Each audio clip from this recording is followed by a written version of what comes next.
Hey folks, welcome into the News 12 Now desk. Thanks for joining us here. Monday, July 31st, made it to the end of the month here.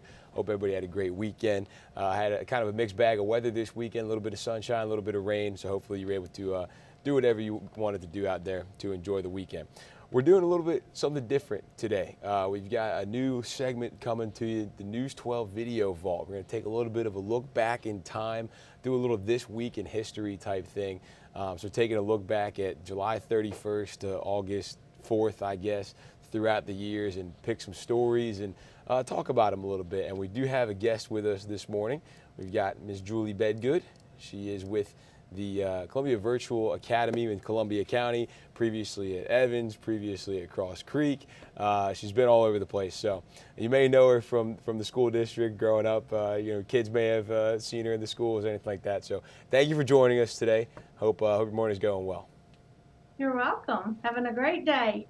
Yeah, and so we've brought her on this morning because our first story is from 3 years ago. And believe it or not, we are 3 years removed from the restarting of school after the pandemic. So in 2020, we started school back up following COVID, and we have a story that we did from Evans High School, which is your old school that you worked at. And so we'll play that, and then we're just going to talk a little bit about what it was like being in the schools during the pandemic. So we'll play this story. It's about a minute and a half, and then we'll come back and talk about it. Okay. For students pulling up to school Monday, they'll see a different scene from when they left in March. Evans High School Principal Michael Johnson gave us a tour of his school. He says he hopes parents have a sigh of relief when they see the work done over the summer. Once we get in and get going, the kids will become a lot more relaxed with what we're doing and get back into the swing of having school. The floors, newly waxed for the arrival of students, decorated with social distancing stickers. The stickers are just different areas we're going around in the building and putting them down, like in the lunchroom line, concession stand, drink machine, places where we know they like to kind of line up and wait to be served something. So these cafeteria tables have been marked off with tape, meaning that you can't sit there if there's tape on that seat. So when I come here to eat lunch with my friends, it means they have to sit right over there and can't get too close. The stickers, tape, and barriers between lunch tables are all plans Evans High School made to coincide with the existing plans from the Board of Education. Countywide, teachers are trained to look for COVID symptoms, masks are required in the hallways, recess is staggered, and field trips are on hold for now. And Johnson hopes all the measures the school has taken for the 800 students returning will help everyone with the first day of school jitters. We hope that students feel comfortable and they don't have the anxiety level built up, and we want the parents to be comfortable too. Celeste Springer, on your side. So there you go, Celeste Springer doing that story for us from 3 years ago. I don't actually know if you could hear that. Could you hear the story? Okay, I didn't think so. Remember. Yeah, so it's in my ear, but I just realized you probably can't hear it. But it's okay. It was from Evans, and it was we heard from Principal Johnson, who was obviously there at the time. So take us back. What were you doing at Evans at the time? At that time, I was the counseling secretary for the counseling department. And so that was just an exciting time for all of us at Evans and in the county. Yeah, and let's go back to about 4 or 5 months before that, in March of 2020, when this pandemic hits, the whole world gets thrown in a tailspin. You guys, everybody really gets sent home almost right away. What was it like after, you've been in the industry for a while now, you've never seen anything like this. What was that like for you guys, just kind of having to go home? It was really odd. We were told in a meeting that, okay, be prepared on go to go home. We were waiting for central office to make the decision, and so we all went back to our desk and packed a work from home box because we wanted to be able to still meet the needs of the parents and students. So it was scary in a way, but I appreciated how our county notified us and kept us informed of each step. So it was kind of odd because I realized I'm about to go home and I'm not going to see these babies. I'm not going to see my students, for an indefinite amount of time. So it was an odd time because I'd never been through anything like that. Yeah, and I know how much the kids mean to you.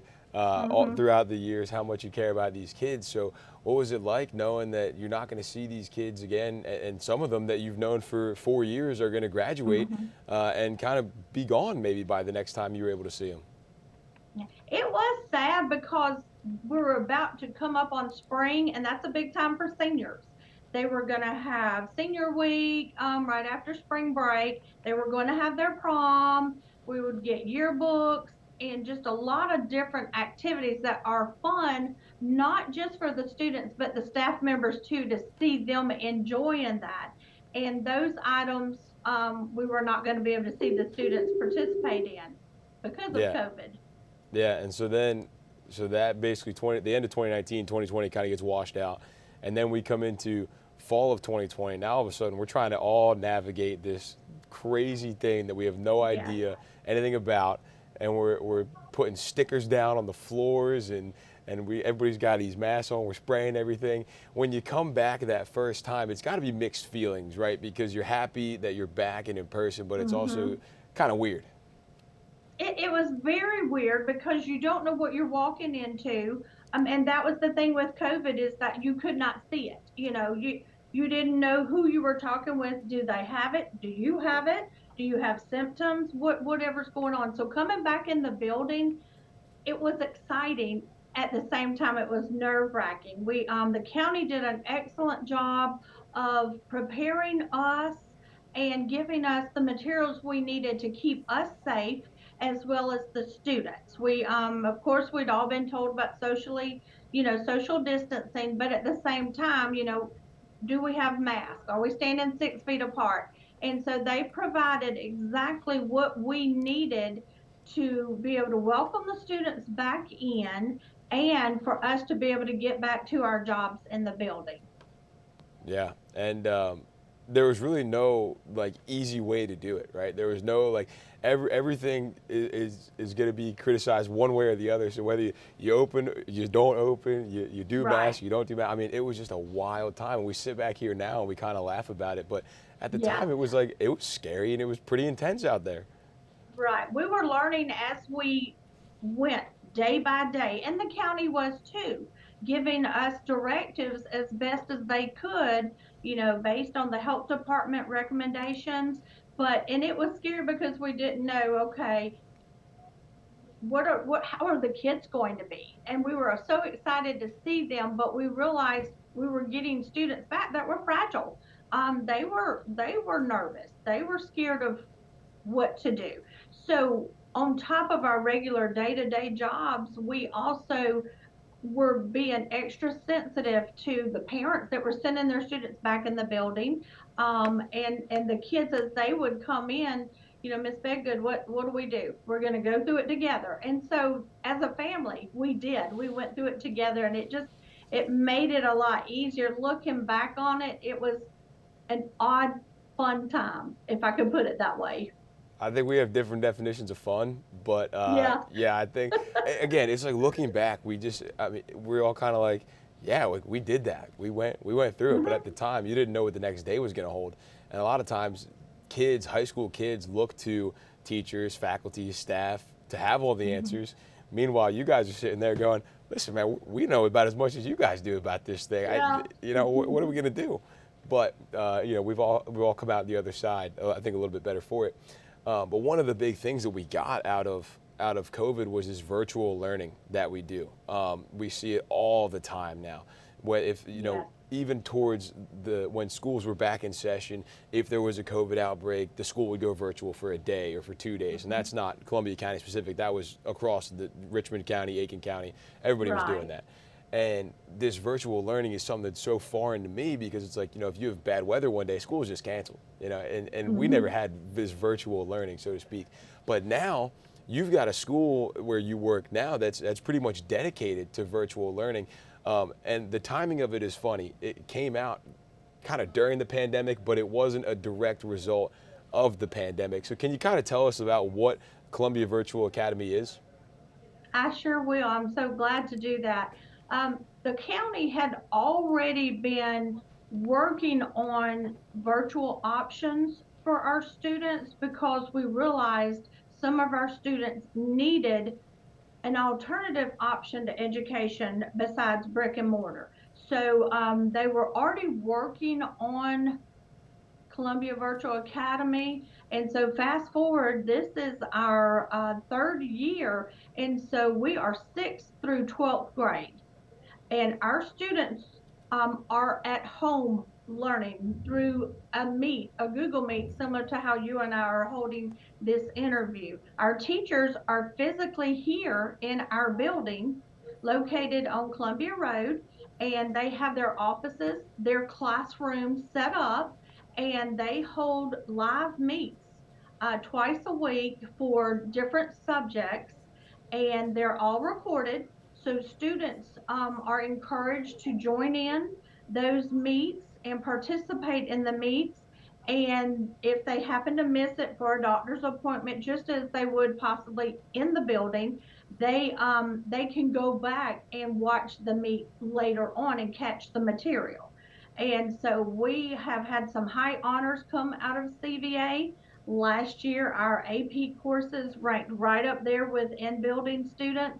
And so we're quite proud of how our students hold their own with in-building students, and our teachers are as dedicated as those in-building teachers. They really are. They are here for them. They will hold individual one-on-one live meets. If a student doesn't understand a concept, math, geometry, whatever it might be, they will meet with them one-on-one, and students are actually allowed to come in the building on our planning times and office hours and come in if they need face-to-face.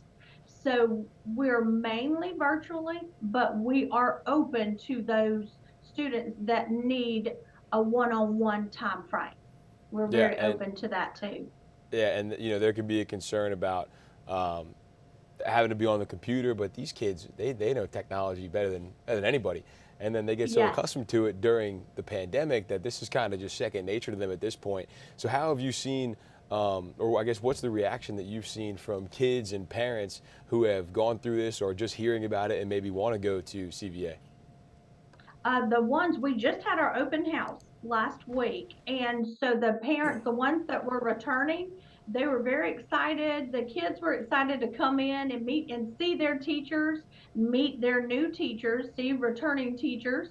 And so we encourage parents and students, if a virtual setting might work best for you, by all means touch base with your zone school, because they do have to be enrolled in a Columbia County zone school first and foremost, and then they can apply to be a CVA student.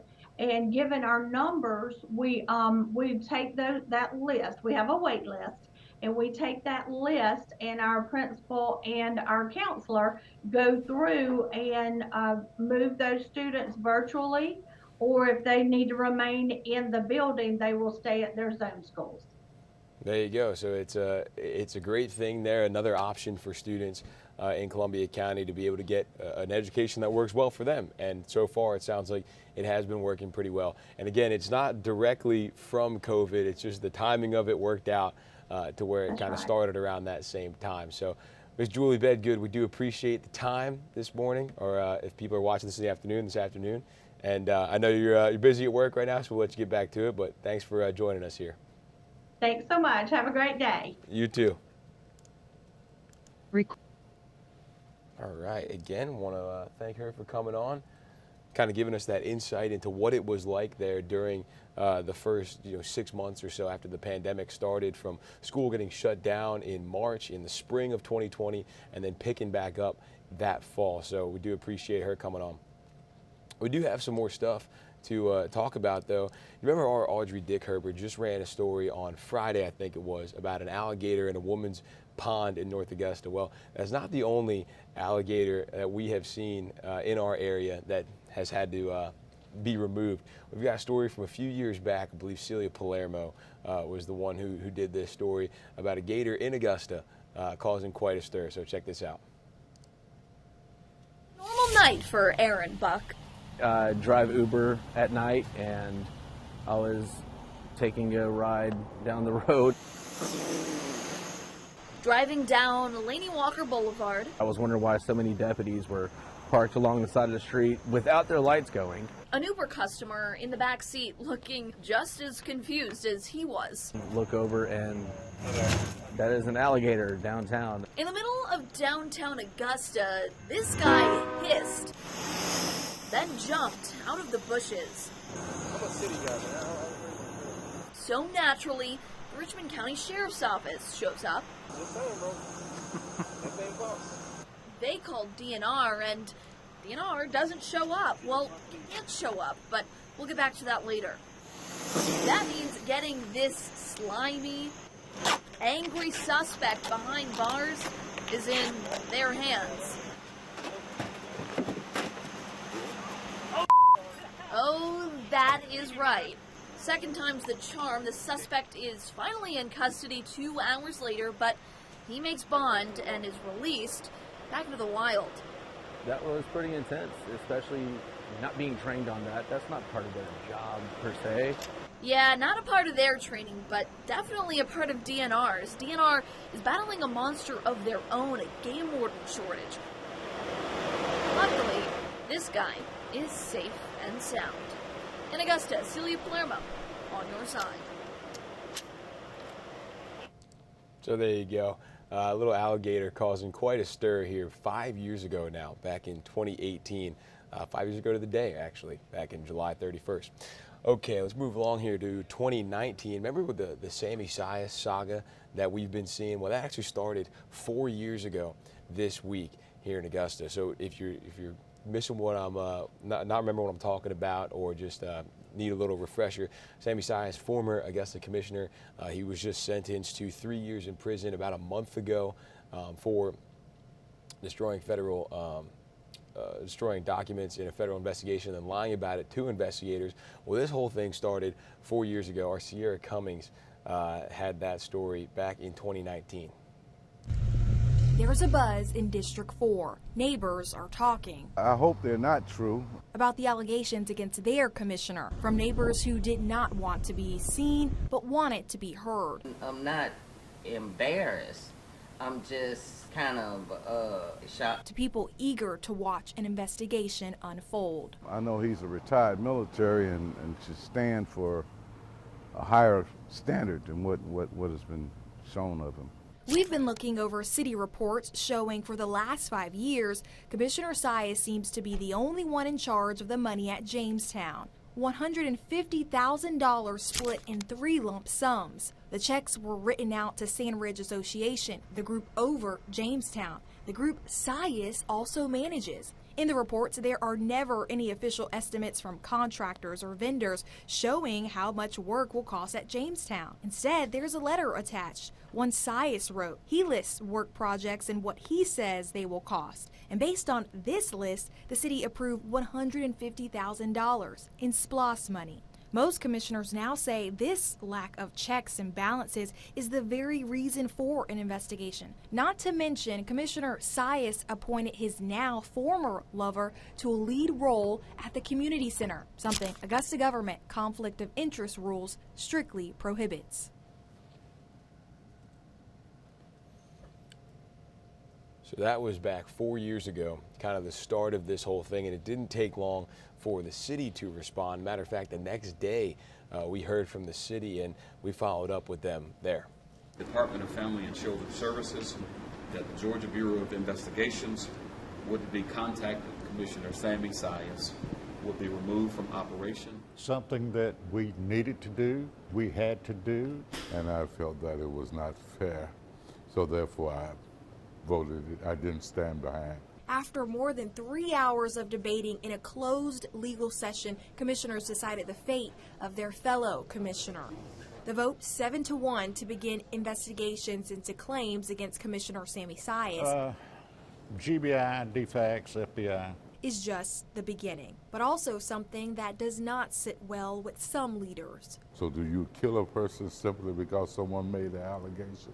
No. At least 2 commissioners say the allegations against Sias are unfounded, that there is not enough proof to remove him from working at the Jamestown Community Center. But if you ask the 7 leaders who voted in favor to do so, they say allegations alone warrant state and federal oversight.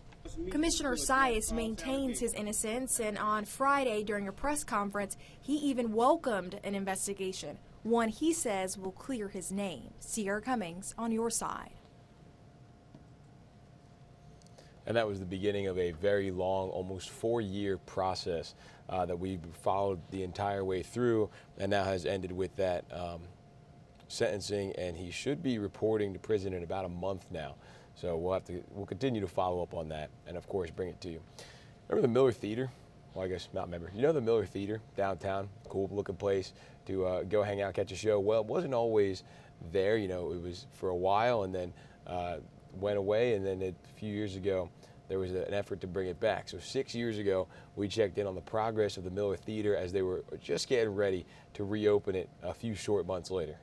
From the outside, it may look like another empty building on Broad Street, but on the inside of the Miller Theater, there is a lot of work going on. What's been empty since 1984 will have new life in 2018. It's been a critical piece of our cultural history since 1940 when it opened.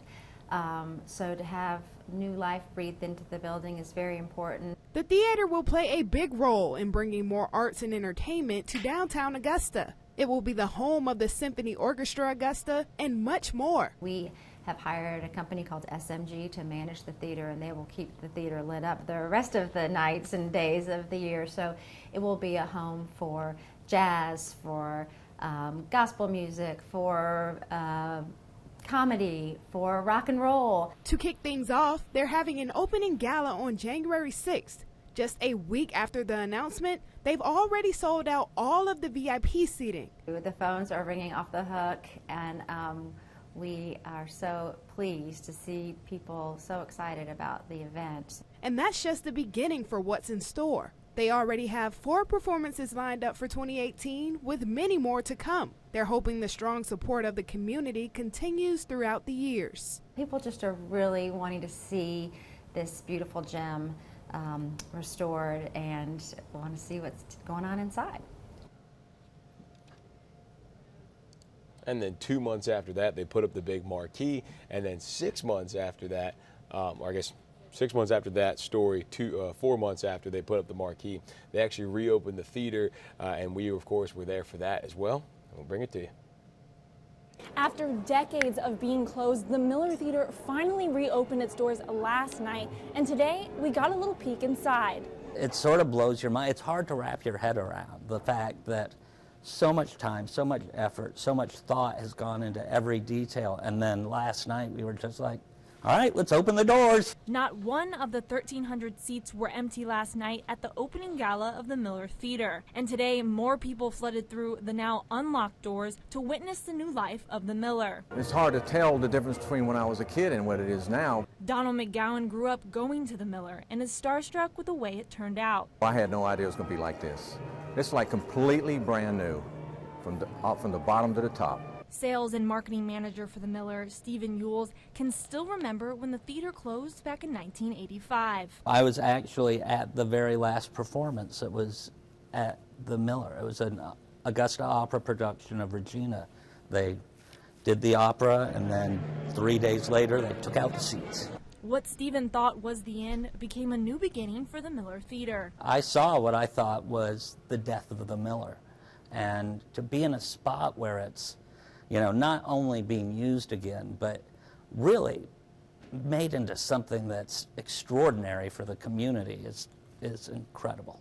Pictures from the past show how far the Miller has come. It's a mix of old and new, with original marble floors underneath a brand new ceiling, and more in between, bringing a sense of both nostalgia and excitement for a new day here. We knew people would be excited, but I don't think we anticipated the kind of emotional response. It's really Augusta's theater, you know, and it was built so that everyone would have an opportunity to use and enjoy it.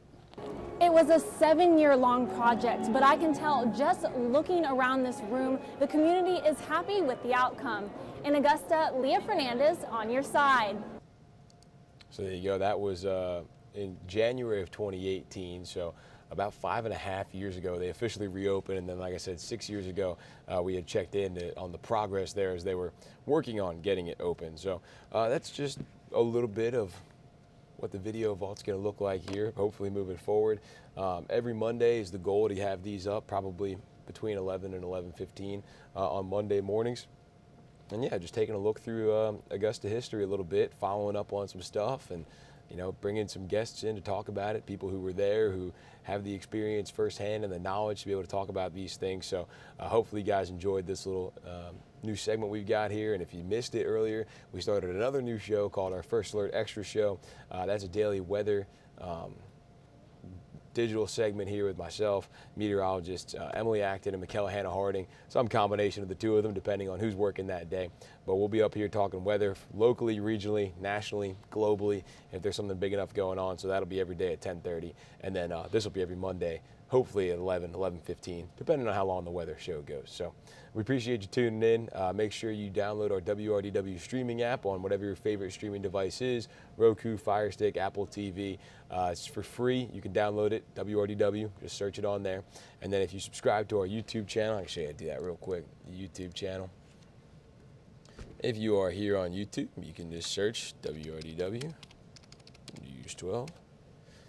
And there we are. You can subscribe right here. We stream every day.